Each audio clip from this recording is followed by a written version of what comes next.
ಮಾಡ್ಯಾನ ಸರ್, ಅವ್ರ ಜೊತೆಗೆ ಓದೋದಕ್ಕೆ ಮಾಡ್ಯಾನ ಸರ್. ಏನು ಅದು ತಪ್ಪನ್ನಕ್ಕೆ ಏನಿಲ್ಲ ಸರ್. ಕರ್ಕೊಂಬರಕ್ಕೆ ಓದಿದ್ದೆ ಲೇಬರ್ನ ಕರ್ಕೊಂಬರಕ್ಕೆ ಹೋಗೋಕ್ಕಾಗಲ್ಲ ಸರ್. ಮತ್ತೆ ಕೆಲಸದ ವರ್ಕ್ ಮಾಡ್ತಾರೆ ಸರ್ ಮಕ್ಕಳು. ಆದರೂ ಮತ್ತೆ ಅವ್ನು ತಪ್ಪು ಮಾಡೋ ಕೆಲಸಕ್ಕೆ ಕರ್ಕೊಂಡಿದ್ದು ನಮ್ಮದು ತಪ್ಪು ಸರ್, ನಮ್ಮ ಮಗನ ತಪ್ಪು ಅಷ್ಟೇ.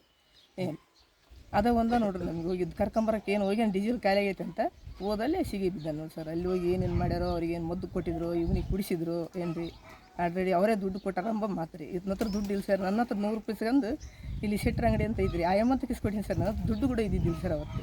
ದೇಶ ಕ್ಯಾಂಪ್ನಲ್ಲಿ ಹೋಗ್ಯಾನ. ದೇಶ ಕ್ಯಾಂಪ್ಲಿಂದ 9:30 ಬಿಟ್ಟಾನ ಸರ್. ಅಲ್ಲಿ ದೇಶ ಕ್ಯಾಂಪ್ಲಿಂದ 9:30 ಬಿಟ್ಟದ್ದು ಫೋನ್ ಬಂತೆ ಹಂಗೆ ಹೋಗ್ಯಾನ ಸರ್. ಅಲ್ಲ ಹೆಂಗಂತ ನಮ್ಮ ಭವಿಷ್ಯ ಯಾರು ನಿಲ್ಲಿಸ್ಬೇಕು, ಯಾರು ನಮ್ಮ ನನಗೆ ಶುಗರು BP ಎಲ್ಲ ಐತೆ ಸರ್.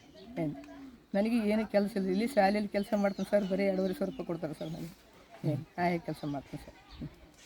ಏನು ಮಾಡೋಕ್ಕಿಲ್ಲ. ಇರೋ ಒಂದು ಮಗ, ಈಗ ಸಣ್ಣ ಮನೆ, ಇರೋಕ್ಕೆ ಮನೆ ಇಲ್ಲ ಸರ್. ಅದೇ ಮದುವೆ ಮಾಡ್ಬೇಕಂದ್ರೆ ಮನೆ ಇಲ್ಲದೆ ಹೆಂಗೆ ಮದುವೆ ಮಾಡ್ಬೇಕಂತಂದ್ರೆ ಕನ್ಯೆ ಕೂಡ ತೆಗಿಯೋಕ್ಕಿಂತ ಮುಂದೆ ನೋಡಿದ್ವಿ ಸರ್. ಕನ್ಯೆ ಕೊಡೋರು ಮನೆ ಕೇಳ್ತಾರೆ ಸರ್. ಹೊಲ ಏನು ಹೊರಭೂಮಿ ಅಲ್ಲ, ಅದ್ರಾಗ ಏನು ಬೆಳಿತಾರೆ. ಮನೆ ಇಲ್ಲ ಇದ್ದು ನನ್ನ ಮಗಳು ಎಲ್ಲಿರ್ಬೇಕು. ಈ ಸ್ವಸ್ತ್ರ ಬಂದಲ್ಲೇ ಬೆಡ್ರೂಮ್ ಇಲ್ಲದೆ ಈಗಿನ ಕಾಲದಾಗ ಇರೋಕ್ಕಾಗಲ್ಲ ಅಂತ ಮದುವೆ ಮಾಡೋಕ್ಕಿಂತ ಮುಂದೆ ನೋಡಿದ್ರೆ ಏನು ಮಾಡಿದ್ವಿ, ಬೇರೆ ಸವಾಸಕ್ಕೆ ಹೋಗೋ ಸಲಗೆ ಯಾಕೆ ನಿಮ್ಮ ಫ್ರೆಂಡ್ ಜೊತೆ ಏನಾರು ಮಾಡ್ಕೊಂಡ್ಸಲ್ಲ ಅಂದು ಹೆಣ್ಣು ಕೂಡ ಫಿಕ್ಸ್ ಮಾಡೋಕತ್ತಿದ್ವಿ ಸರ್. ಆದರೆ ನಾವು ಏನು ಮಾಡೋಕ್ಕಾಗುತ್ತಾ. ಅಥವಾ ಅಲ್ಲಿ ಹೋಗಿ ಏನು ಗಟ್ಟಿನ ಮಾಡ್ಯಾನೋ ನನಗೆ ಹೇಳಿಲ್ಲ ಸರ್. ನನಗೆ ಭೇಟಿನೇ ಆಗಿಲ್ಲ, ನನ್ನ ಮಕ್ಕನ ಕಂಡಿಲ್ಲ. 8ವರೆಗೆ ನನಗೆ ಮಾತಾಡಿದ ತಿರುಗಿ ಮಾತಾಡಿಲ್ಲ ಸರ್. ನನ್ನ ಜೊತೆ ಮಾತಾಡೋಕ್ಕೂ ಬಿಟ್ಟಿಲ್ಲ. ಅಲ್ಲಿ ಹಿಡ್ಕೊಂಬಂದಾರ ಪೊಲೀಸರು. ಆಲ್ರೆಡಿ ಗೊತ್ತಾಗೈತಿ ಚೆನ್ನೈ ಇದ್ದಾನೆ ಅಂತಂದು ಬೇರೆದವ್ರು ಸಪೋರ್ಟ್ ಮಾಡಿ ಕಳಿಸಿಬಿಟ್ರು ಸರ್. ಅದು ನಾನು ಕಳಿಸಿಲ್ಲ ಸರ್. ಅದನ್ನ ಇಂತಲ್ಲಿ ಹೋಗು ಇಂತಲಿಲ್ಲ. ಒಂದು ವೇಳೆ ತಪ್ಪು ಮಾಡಿ ಶಿಕ್ಷೆ ಆಗ್ಬೇಕಂತ ಹೇಳ್ತಾರೆ, ತಪ್ಪು ಮಾಡಿಲ್ಲ ನೀನು. ಅಲ್ರಿ ಸರ್, ತಪ್ಪು ಅನ್ನೋಕೆ ಮತ್ತೆ ಅದನ್ನ ತಪ್ಪು ಆಗಿದ ಮ್ಯಾಗ ಶಿಕ್ಷೆ ಆಗುತ್ತೆ ಸರ್. ತಪ್ಪು ಇಲ್ಲ ಅನ್ನೋಕೆ ಏನೈತೆ ಸರ್. ಹೋಗ್ಯಾನ ಮತ್ತೆ ಆ ಜಾಗದಲ್ಲಿ ತಪ್ಪು ಇರ್ಬೋದು ಸರ್.